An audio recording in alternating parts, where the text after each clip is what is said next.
Blame Truth here, the Codfather himself, bringing you another video, and I have some spicy conspiracy theory stuff for you here today. Only if you really listen to what I'm saying and you look at all the evidence, I don't think it's going to be a conspiracy theory at all. I think it's just me connecting the dots. Yeah, I might be going a little crazy with it, maybe because the game is so goddamn boring, I don't know.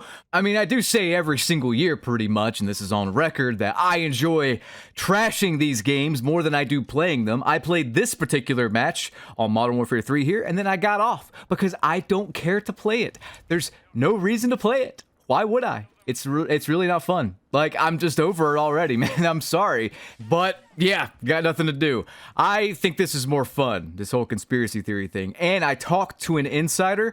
I'm going to reveal some stuff later. You guys just got to wait and see. There's some stuff going on with Infinity Ward and Sledgehammer. So yesterday, I made that video talking about like how I'm pretty disgusted with Call of Duty, about how the whole franchise is just chalked. There's so much wrong with it, and the devs and Activision just don't seem to care. They just want to ignore it. Release their $25 I'm not a closet furry anymore skins, and charge you $30 for a Black Cell Battle Pass. That's it. They don't really care what happens in between that. They just care about that. Tell me when I'm telling lies. It's kind of the truth.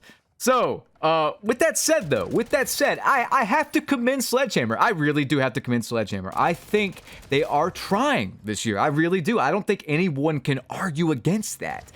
This is a fact. They are communicating better than they've ever done before. They publicly roasted Infinity Ward leading up to the launch of Modern Warfare 3, basically saying like, hey, all that stuff these morons wouldn't fix, we're gonna fix. We're gonna make this fast-paced. We're gonna make red dots appear on the minimap again. We're gonna give you dead silence, covert sneakers back, whatever, right? Like they've been doing a pretty good job, and they've actually patched some issues pretty quickly. Like when they get brought up, they get fixed. Now there's still some glaring issues. It was clear this game was very rushed, but I do have to give them credit. I really do. And I have to go back to yesterday's video, and I have to talk about that stupid assassin vest coming to the game, because I even said in yesterday's video, it doesn't make sense that this is in the game, does it?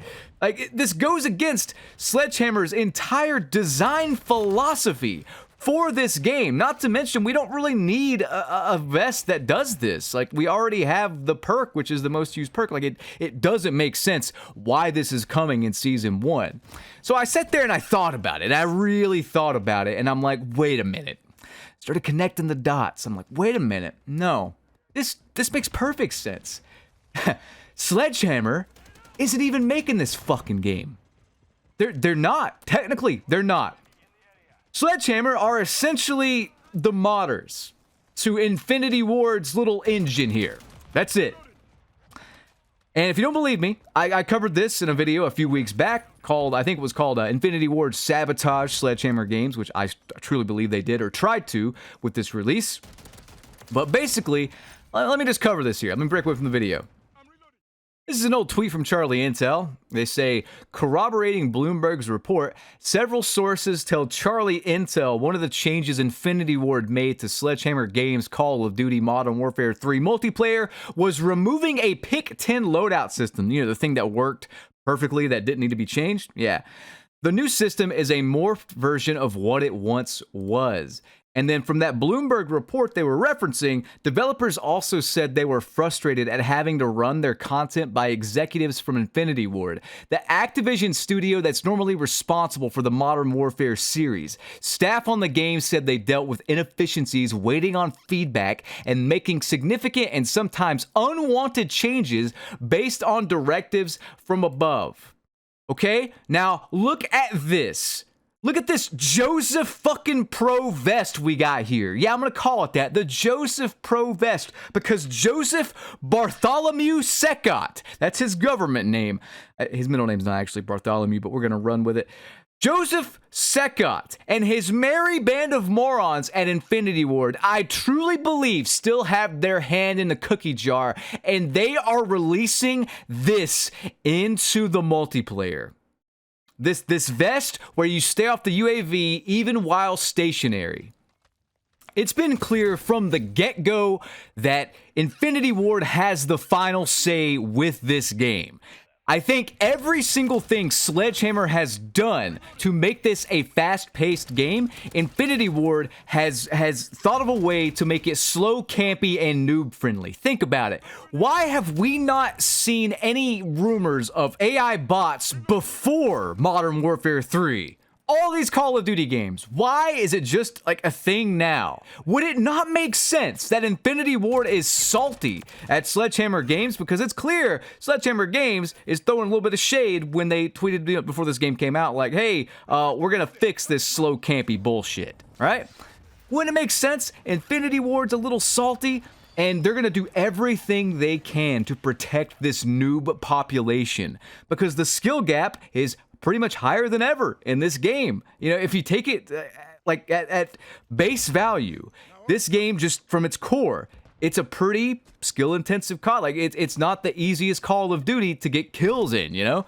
Why wouldn't Infinity Ward put bots in? Why wouldn't they ramp skill-based matchmaking up to 1,000 to protect little Timmy No Thumbs, Billy Goat 57, and Helen Keller 420 in their Walmart Great Value brand lobbies with perfect ping and connections? Why are the good players, the higher KDs, why are they getting thrust into matches with worse ping, packet burst everywhere? Again, I don't experience packet burst anymore since starting reverse boosting. I do not. My ping is a rock solid less than 30 ms, like every single match.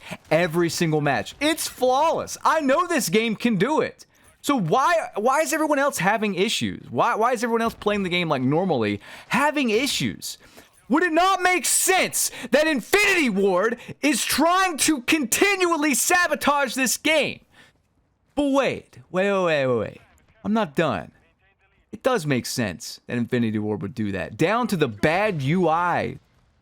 I'm going to switch gears here now, though, and talk about this little conversation I had with an insider. I got to keep him anonymous, but I do want to talk about this because this is going to shed some light on some stuff, and I think it's gonna give a lot of validity to what I'm going to say after this, okay?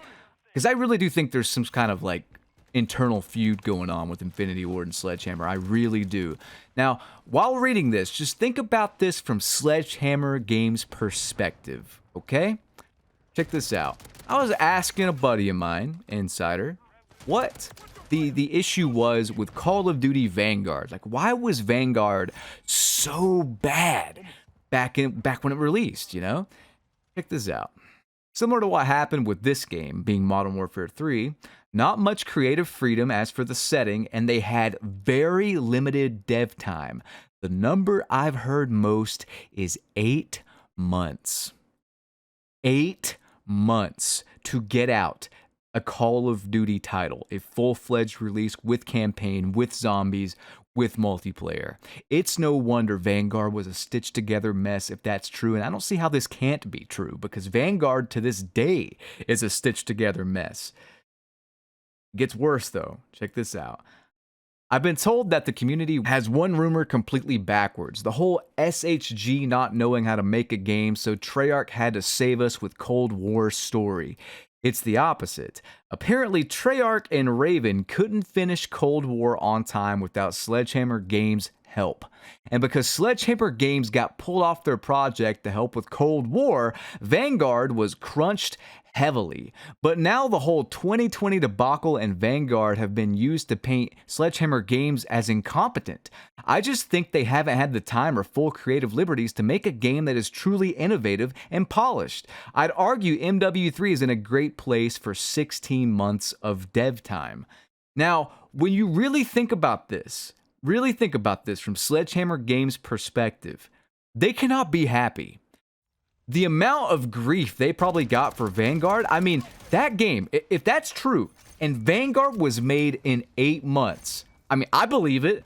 It's clear as day. Like, I was there from the start of Vanguard until, I'm not going to say the end because I couldn't play that crappy game that long, but I was there from the start of Vanguard. It was very clear that game was not meant to be anything more than essentially a placeholder. It was a mod. It was effectively a mod of Modern Warfare 2019. And then Sledgehammer again gets limited dev time, gets pulled off their project, which is rumored to be Advanced Warfare 2. They clearly want to do futuristic, really fast-paced combat. That's another thing. This Assassin Pro Joe Secot Wet Dream Vest or whatever coming to the game in Season 1, that cannot be Sledgehammer. And Sledgehammer cannot be happy. And now we get into the real meat and potatoes here of this video. This whole skill-based matchmaking thing. Do you think Sledgehammer Games are happy that they went onto Reddit in an AMA and couldn't talk about the #1 most asked question? It was very clear they wanted to do that AMA to talk to the community and build rapport. And they couldn't. And then finally, someone gave them the green light to talk about skill-based matchmaking. Or did they? It wouldn't surprise me if Infinity Ward and Demonware are the main culprits behind skill-based matchmaking. Not just Demonware, but Infinity Ward themselves. The noob protecting, safe space, green juice drinking California ninnies over there at Infinity Ward. It would not surprise me at all, if they are somewhat tied to skill-based matchmaking. The gears started turning in my head. What if this skill-based matchmaking talk isn't even official? Whoa, what if Sledgehammer didn't actually get permission for this? What if Sledgehammer is pissed off at all this stuff that's happened to them and they are going to tell the community what they want to hear, whether the upper management likes it or not? Maybe there's some loophole with the Microsoft acquisition, their NDA is expiring or something like that in the next week or two. I don't know, but why now? Like, I saw an exclusive base video. Why now? Part of me thought like it's to cover up the whole AI bot controversy or whatever, but I think I'm gonna go back on that.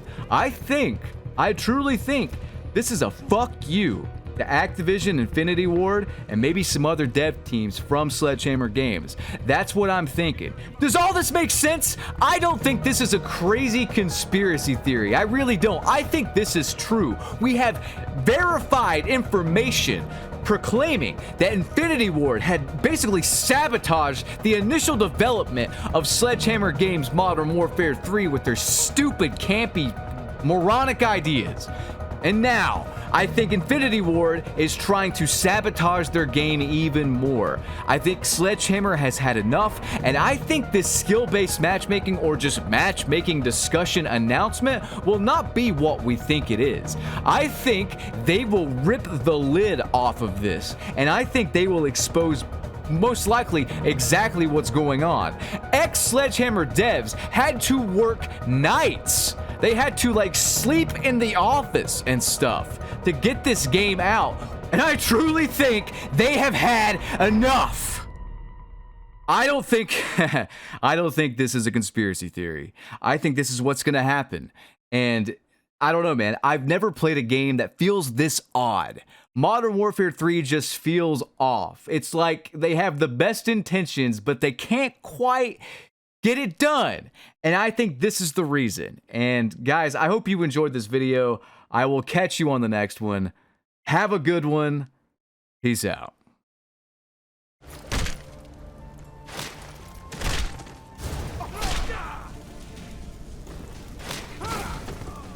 Here's some parting advice.